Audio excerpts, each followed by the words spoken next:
Bonjour, c'est Rebecca. Bienvenue dans ce 61e épisode d'Histoire pour les grandes personnes.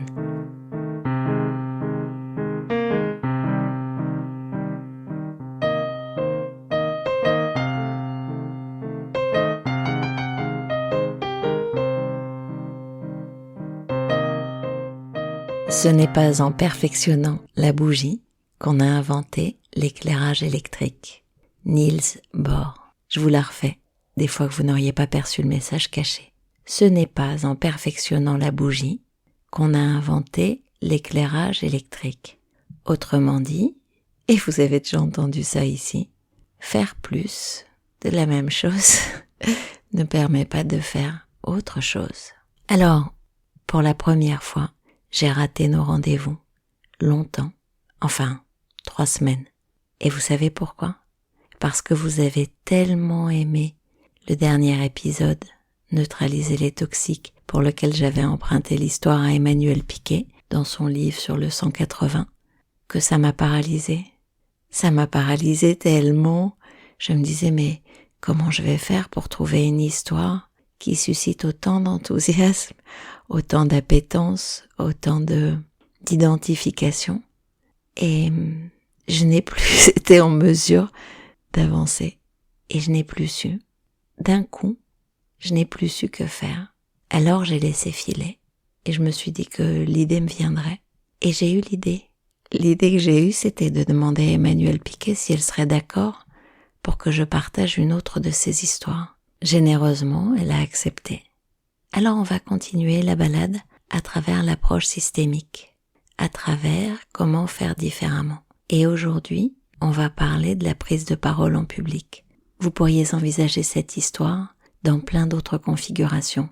Lorsque vous êtes dans un groupe, lorsque vous êtes en famille, lorsque vous êtes au travail dans un endroit dans lequel vous êtes mal à l'aise. Finalement, ce qui se dit là pourrait sans doute vous aider. Et je dis pourrait sans doute vous aider parce que je vois bien les sujets que je traite en coaching. Ils ont très souvent trait à moi face aux autres, moi parmi les autres, ma place avec les autres, le regard des autres sur moi et comment je change. Vous êtes bien installés ? On démarre. La thérapeute est donc toujours Emmanuel Piquet et sa patiente aujourd'hui s'appelle Hélène. Hélène commence ainsi.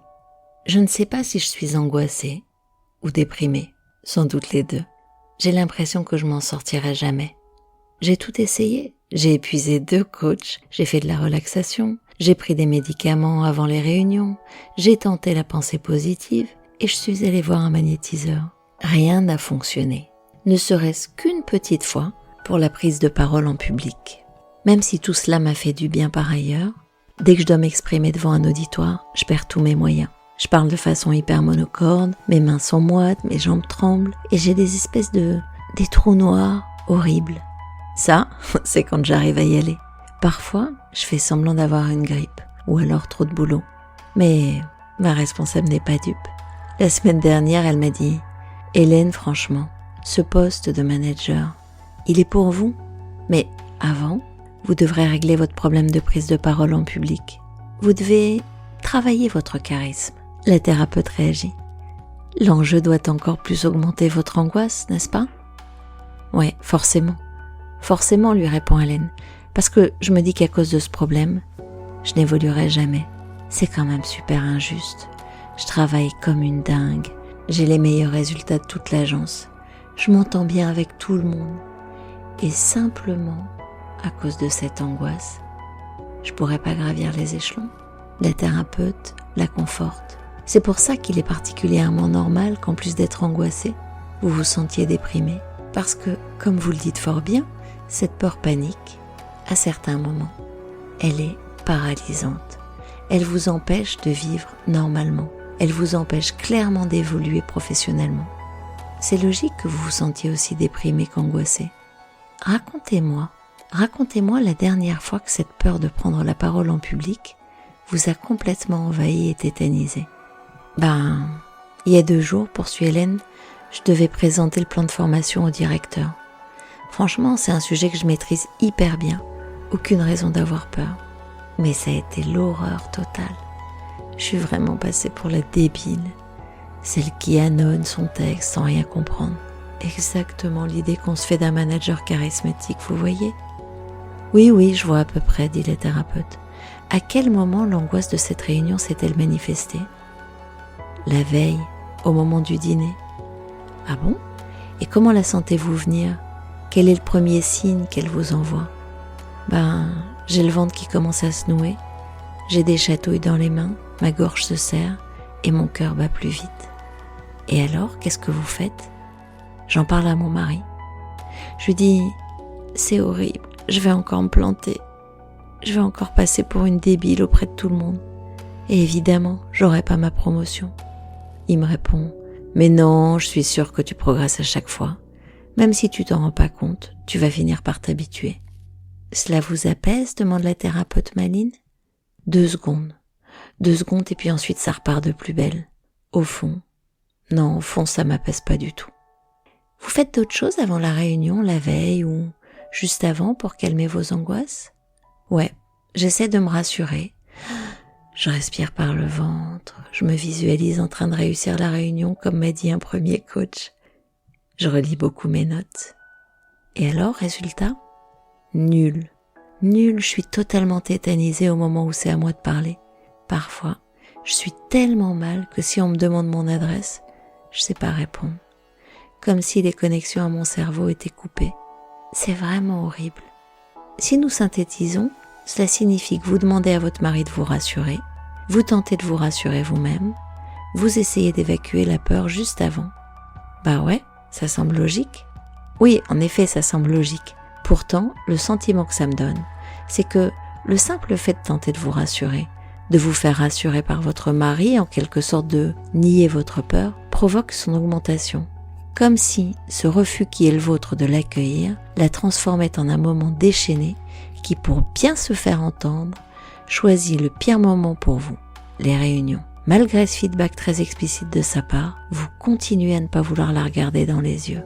Franchement, j'ai bien peur qu'à ce petit jeu-là, à la prochaine réunion, elle vous fasse vous évanouir. Ah, dites pas d'horreur. Non, je vous promets que c'est possible, continue la thérapeute, si vous persistez comme ça à maltraiter votre peur.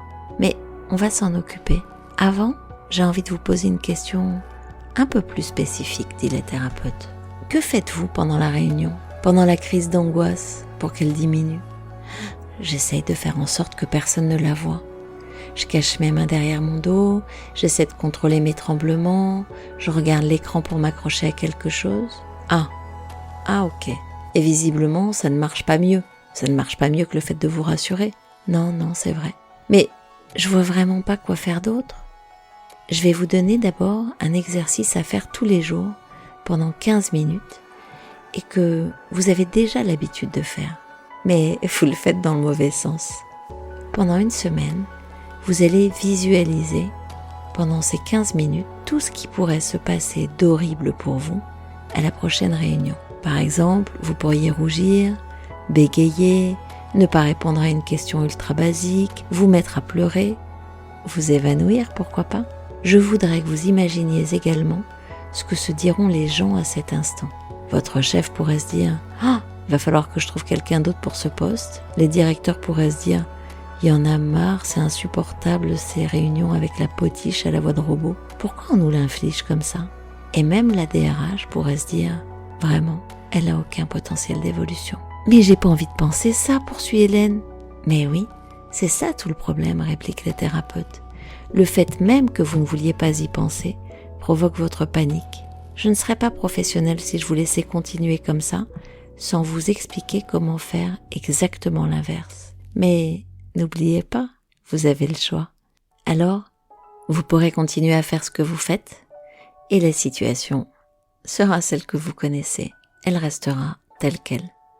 Vous pouvez aussi emprunter la voie que je vous propose, celle du 180 degrés, et évidemment, au début, vous risquez d'avoir quelques désagréments.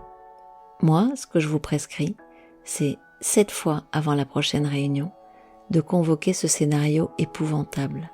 7 fois, ce scénario qui ne vous rassure pas. Je vous préviens, votre cerveau peut être un peu déstabilisé, et pour vous égarer, convoquez des pensées parasites, type je vais mettre quelles chaussures pour le mariage de ma cousine, tiens, j'ai pensé à faire les courses. Ma recommandation, chassez-les. Chassez-les et concentrez-vous sur toutes les façons dont vous pourriez vous y prendre pour saboter la prochaine réunion. Une fois que vous aurez fait cet exercice cette fois, je vais vous demander de réfléchir à la façon dont vous pourriez, en début de réunion, annoncer, expliquer votre stress plutôt que de le cacher à votre auditoire. Vous pourriez dire par exemple « Pardonnez-moi, je suis très impressionnée, c'est une réunion importante pour moi. Il se peut donc que je me mette à bégayer ou à rougir. » L'avantage, si vous bégayez, si vous rougissez, c'est que vous pourrez dire « Voilà, je vous avais prévenu. » Ce sera une attitude de courage, parce qu'en fait, vous n'aurez plus les yeux tournés vers l'intérieur et vous déposerez votre angoisse à l'extérieur. Hélène est un peu perplexe et elle avoue que ça lui semble très difficile. Et la thérapeute de poursuivre « Oui, ça l'est. C'est la raison pour laquelle vous allez d'abord vous confronter à l'idée d'une réunion encore plus cauchemardesque que d'habitude, et puis on se reverra la veille de la réunion pour préparer votre annonce. » Et vous savez quoi ? Hélène a testé. Elle a testé et sur l'échelle de la peur, elle est passée de 10 qu'elle positionnait au début à 2. Elle a été promue manager et elle a décidé d'accueillir ses peurs, d'où qu'elles viennent. J'imagine que maintenant, entre neutraliser les toxiques, retourner les situations et aujourd'hui prendre la parole en public, vous avez compris un peu ce qu'est la systémique. La prescription du symptôme. C'est extrêmement puissant et intéressant. Et si vous vous prépariez à la première échéance qui vous angoisse, celle avec laquelle vous vivez depuis des années, et si vous essayez d'y aller autrement, qu'est-ce que ça pourrait donner ? Ça y est, vous êtes prêts, vous avez envie de changer quelque chose chez vous, pour vous, dans votre vie. Vous pouvez prendre contact avec moi dans le lien qui est dans le descriptif de cet épisode et réécouter peut-être les 60 histoires pour trouver un début de réponse à quelque chose qui fait du surplace. On se retrouve sur Spotify, Apple, Google, Deezer, etc., etc.